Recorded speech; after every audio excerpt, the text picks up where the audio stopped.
Hey everybody, I'm Alan with Dad's Playing Games, and this is the third video for my Frostgrave campaign where I am playing through the Dark Alchemy and then Perilous Dark expansions.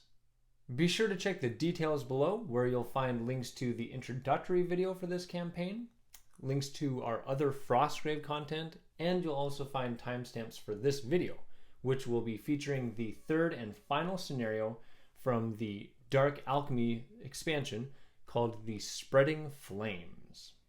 This scenario is played on a 3-foot by 3-foot table and is set up more like a standard Frostgrave board than the previous two scenarios in terms of terrain, and that you can also exit via any edge of the table.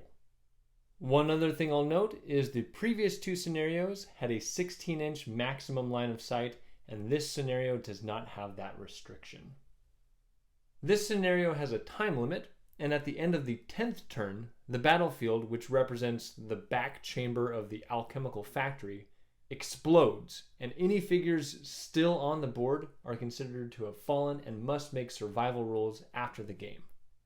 Hindering the warband's progress are 3 flame markers. These 2-inch diameter flames can potentially move around the battlefield if I roll low on my initiative, and any figure running into one of these suffers 5 points of damage. The only enemies I will be encountering are 4 fire flingers, which are special medium constructs that can spit fire as a +3 elemental shooting attack. The fire flingers have a special activation priority list to determine their actions, which aims to maximize their flame flinging. Now, we'll take a quick look at Eirvathon's warband, give a brief story recap of the last battle, and then we'll get right into the Spreading Flames. In Eirvathon's last battle, he passed 2 levels and improved his ability to cast Enchanted Arrow and Strength. The archer and infantryman that fell in the last battle were replaced with another archer and a thug that they hired before this campaign began. An elixir of speed the warband had found has been given to the thug, and all their other loot and their 110 gold crowns have been placed in their vault. Eirvathon needs 30 experience points to reach level 5. Having entered a room with frozen vats and barrels of liquid, Eirvathon found a small vial of the magical mixture he had come to the alchemical factory to acquire. However, Eirvathon's small group was overrun by a horde of burning skeletons. 2 of his soldiers met a fiery doom, and after getting badly injured himself, Eirvathon cast a strength enchantment on his last remaining soldier and handed him the vial he'd found. Invigorated with magic, the soldier was then able to slash and smash his way through the onslaught of undead and make it to a place of brief calm. With the skeletons destroyed, Eirvathon was able to limp away from the cursed room and catch up with not only the soldier who had just departed from him, but with 2 of the soldiers he'd been separated from since shortly after entering the factory. The area they were in now was the site of a recent large explosion, and fires were scattered across what could barely be identified as a large room. The warband spotted some scattered barrels, and Eirvathon hoped these would finally be what they'd come there looking for. But they also noticed some constructs milling about, and they knew they'd have to get past them and the burning piles of rubble to get to their treasures. For this scenario, I will not be using my standard brick-themed measurement system, and will instead be using standard inches, and that's because my board, when I use the brick scale, is actually only the equivalent of a 32 by 32 board. And since this scenario calls for a 36 by 36 with the goal of getting off the board quickly, I wanted to keep the scale accurate. So because of that, I have a wall here where basically everything on this side is off the board, and then same here, kind of a line right down here where everything over there is off the board, and then the other actual board edges will be the exit edges over there. We've got the warband set up over here. We've got Eirvathon the Enchanter with his amazing treasure hunter over here that made it through the last battle. We've replaced the archer with a new archer and the fallen infantryman with a thug. Looking at the board for treasure tokens, instead of the standard treasure chests I've been using, we'll be using these closed barrels, small barrels. So we'll have 1 there, treasure 2 there, treasure 3, treasure 4, treasure 5, and treasure number 6. So these are the 3 fire markers. They're actually only 1 inch diameter when they're supposed to be 2 inches. So if any of my figures comes within half an inch of any of these, they will take damage as normal to represent that 2 inch diameter and the heat that's radiating off of them. Next, I will roll to see which treasure tokens these appear 6 inches from, and I will place them between the treasure token and my warband so that there's kind of maximum chance of them causing an issue for me. Treasures 3, 5, and 6. So here they are over here by treasure 3, treasure 5, and treasure 6. I will point out that I've got these other little flames kind of scattered about.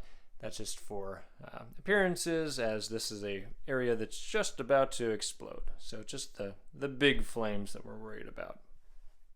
For the fire flingers, it does state that they will start next to different treasures, so I will roll to see which 2 treasure tokens they do not start next to.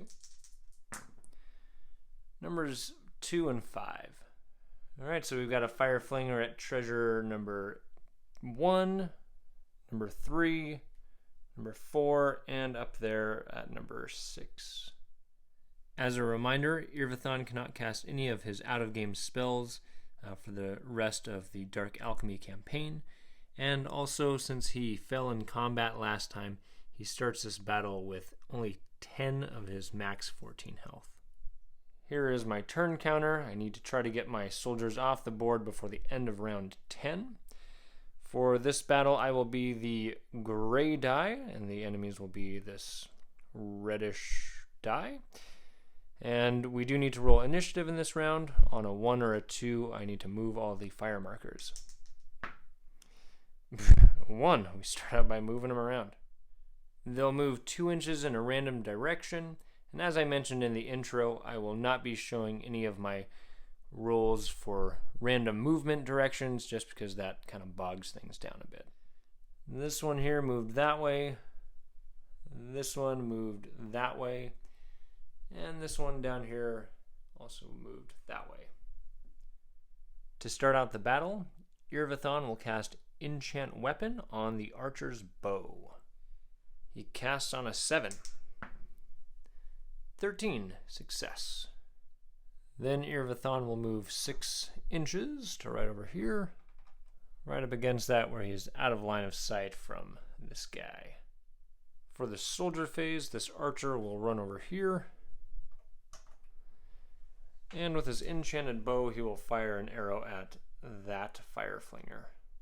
He now has a shoot +3. The fire flingers have a fight +1, but the archer moved, so +2.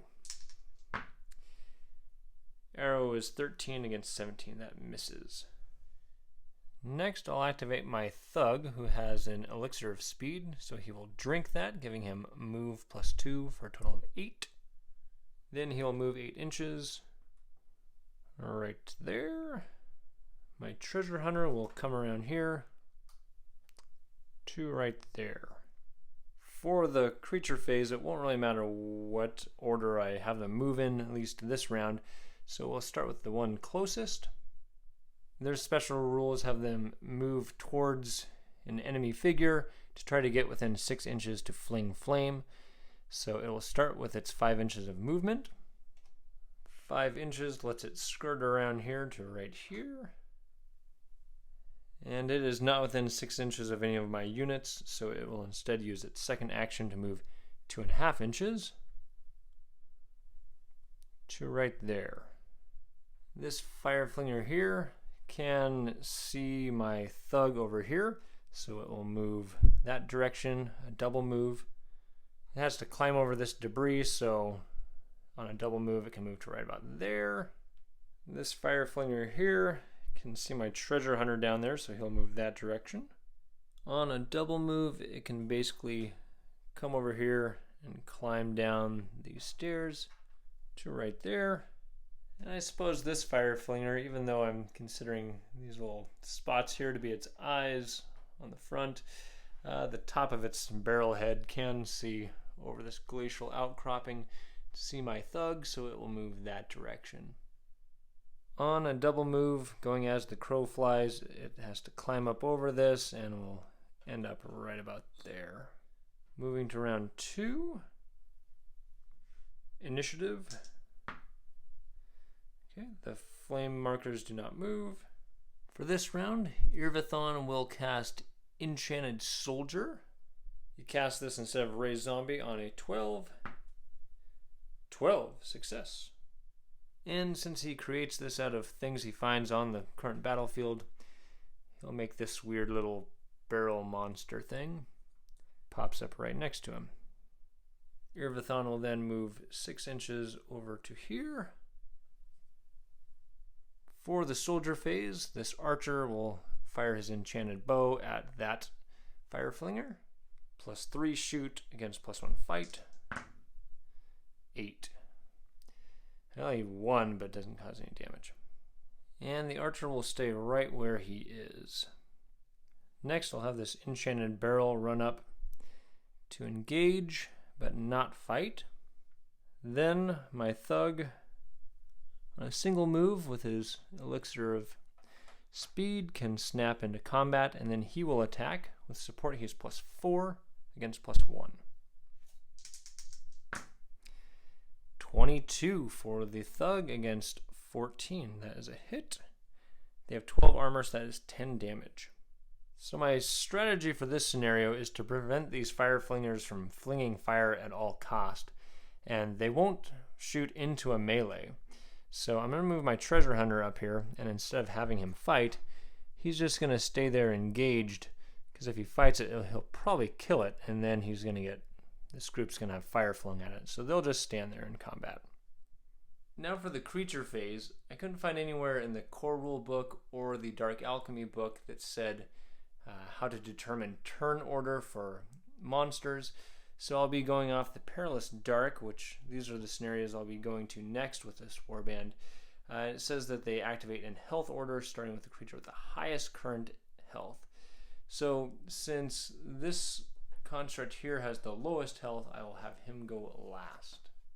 I'll start with this construct. He can see this melee. He's not going to try to shoot into it. So he will instead just move 7.5 inches this way.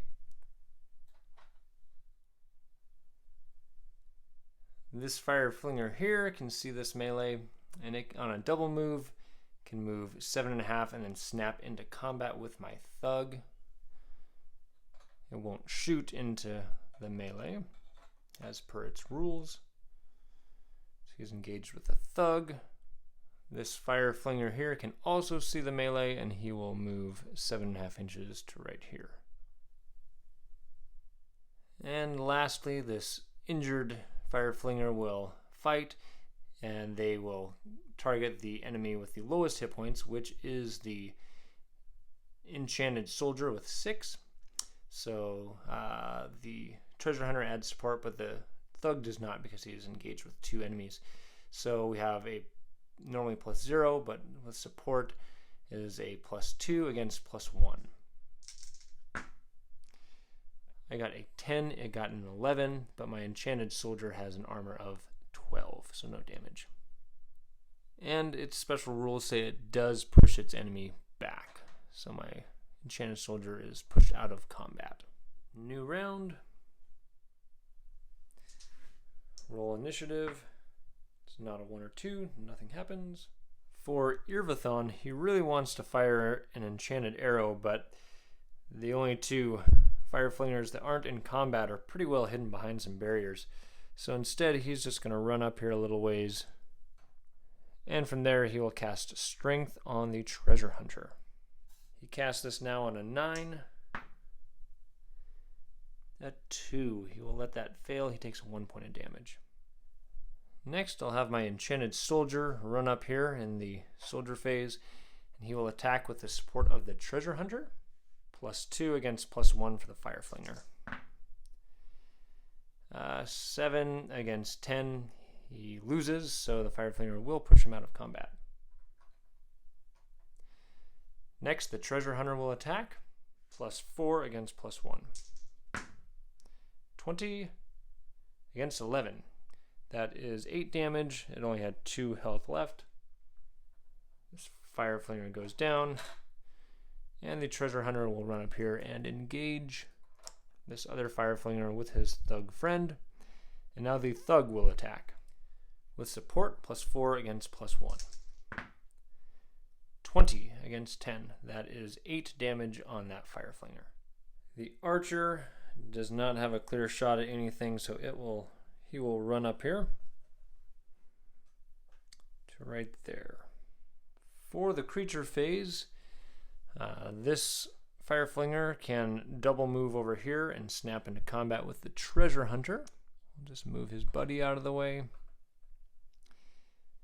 So for this Fire Flinger, it will move 5 inches this way, which will put it right there. And then for its second action, it can see this enchanted barrel. So it will fling fire, +3 shoot against +0 fight. 10 against 11.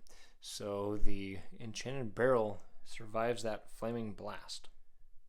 For this last Fire Flinger, he is engaged with both the Treasure Hunter and the Thug. The Thug has less health, so he will attack the Thug. +1 Fire Flinger, +2 Thug. Uh-oh. Fire Flinger gets a critical hit. Thug does not. The Thug goes down. And it's a new round. Roll initiative. 7. No movement of the fire markers. Eirvathon will again cast Strength on the Treasure Hunter. On a 9. Success that time. Then Eirvathon will run up and snap into combat with this injured construct. For the soldier phase, we'll start by having the enchanted barrel run over here to engage this Fire Flinger. That is within 1 inch of this one, and I'm assuming they follow the standard rules where they will automatically snap into combat if a soldier moves close enough. So 3 guys from each team are in combat here. Next, we'll have the Treasure Hunter with his increased strength attack this injured Fire Flinger. +6 against +1. 18 against 20. That's not good. So the Treasure Hunter takes 9 points of damage. He would be pushed out of combat, but the Treasure Hunter will run back into combat. The Archer up here will run over to this treasure token and open it up, see what my daughter put in it today. Not much room to put stuff in these. Alright, some various silver and gold studs there. To the creature phase, we'll have this Fire Flinger attack my barrel creature first. +1 Fire Flinger, +0 enchanted barrel. 14 for the Fire Flinger, but we've got 16, so my barrel does 4 damage to the Fire Flinger. I will not push it out of combat. Next we'll have this one attack. It's engaged with both the Treasure Hunter and the enchanted barrel, but the Treasure Hunter now only has 3 health, so he will attack the Treasure Hunter. +6 Treasure Hunter against +1 Fire Flinger. Fire Flinger gets 8. I bumped that, but I think it was a 2. I also get an 8, so no damage. And lastly, this Fire Flinger will also attack the Treasure Hunter because he has less health than Eirvathon. +6 against +1. Uh-oh. I got a 14, but it got a 19. My Treasure Hunter goes down.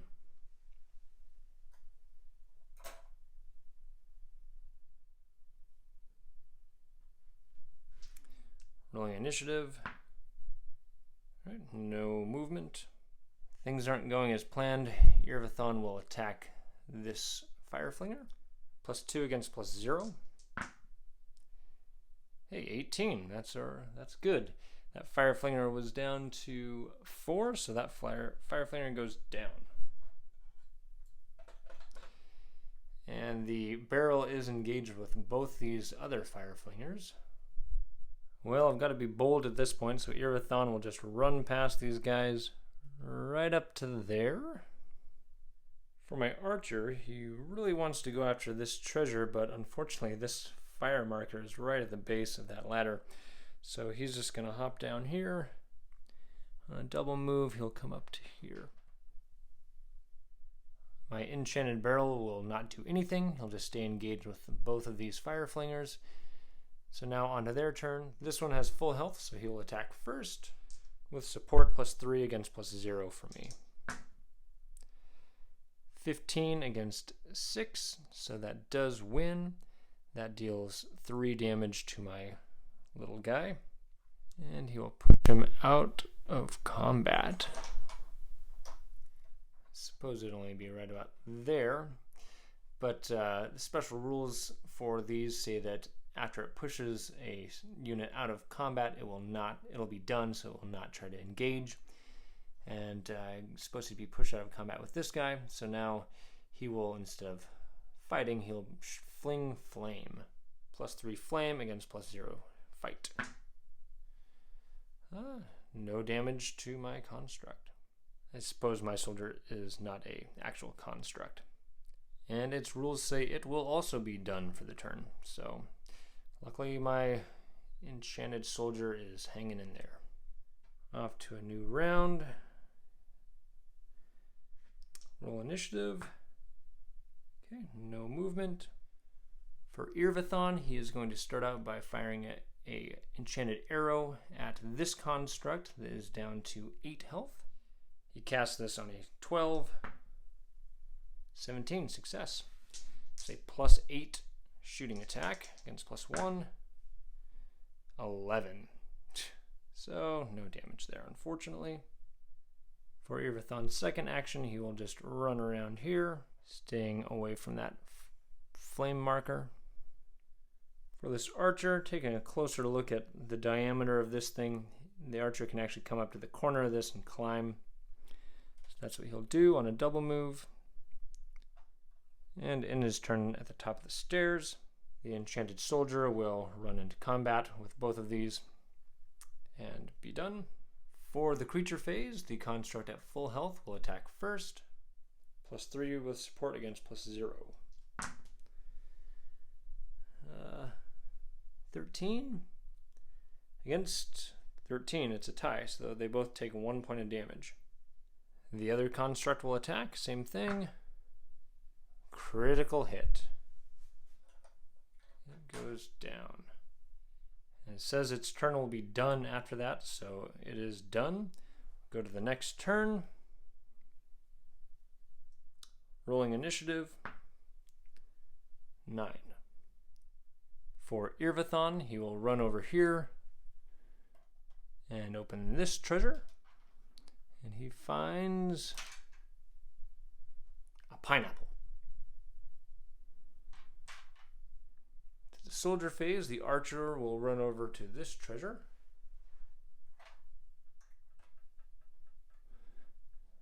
He'll open it with his second action.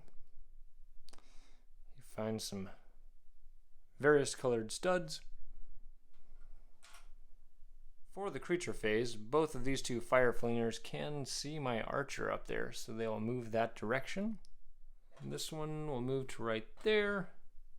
He can still see my archer, so he'll finish his double move to right there. This one will move. It's double move to right there. Next round. We'll roll initiative. 5, no movement. Well, Eirvathon's realizing he's not going to be able to get all these treasures off the board, but he's going to get what he can. He's going to do a double move over here, climb up part of this over to here. For my soldier phase, this archer will turn and fire an arrow at this fire flinger. That one has only received 1 damage so far. +3 shoot against +1 fight. 16, that is 4, or never mind, against 20, so no damage. Then the archer will run over to here to continue to draw their attention but stay out of range.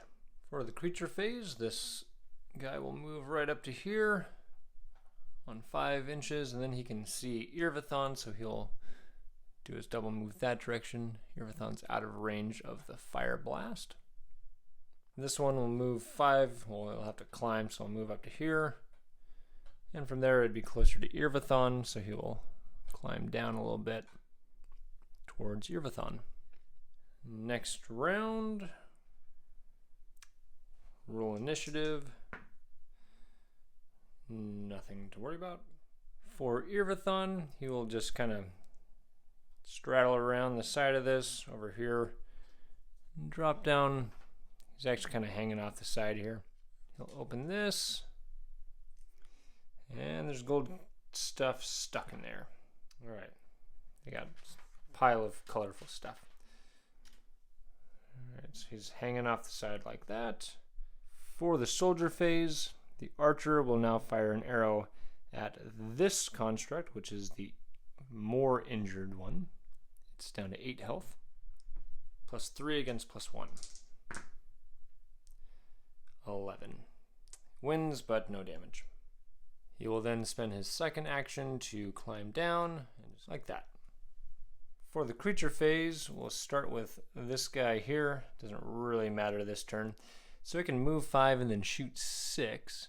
Just to show from right there, total of 11 inches, won't quite reach Eirvathon. It'll move here and then double move up here. Same thing with this one. 11 inches doesn't quite get to Eirvathon, so it'll just kind of double move over here by its friend.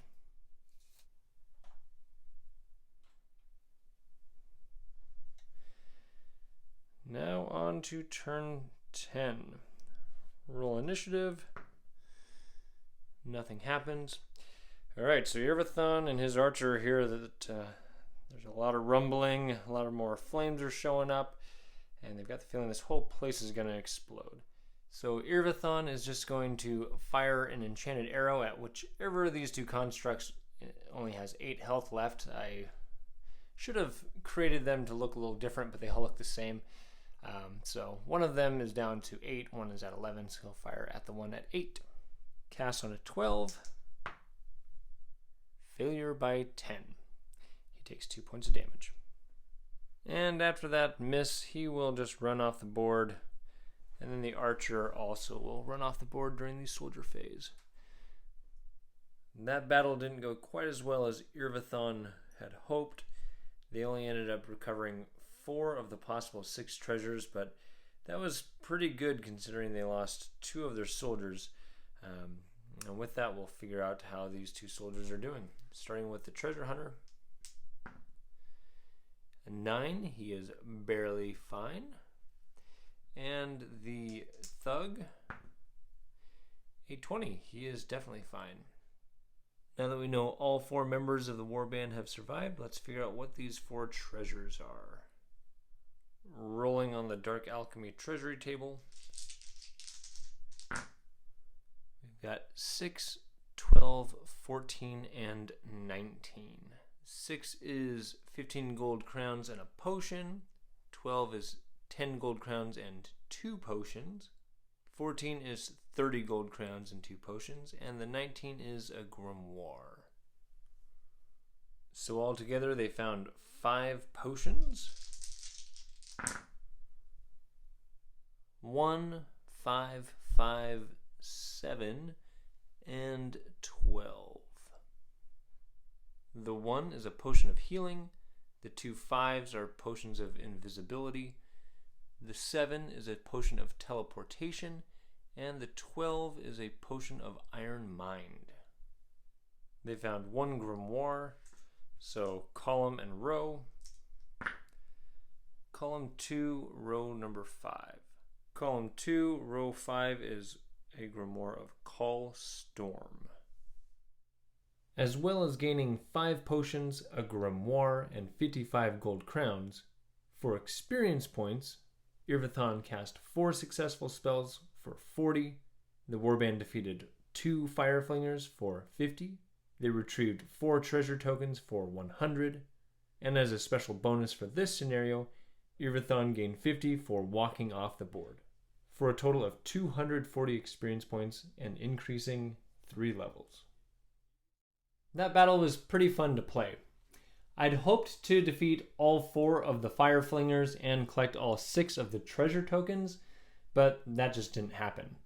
However, I did gain a fair amount of experience points, and I got some loot that I'll probably end up selling eventually for gold crowns.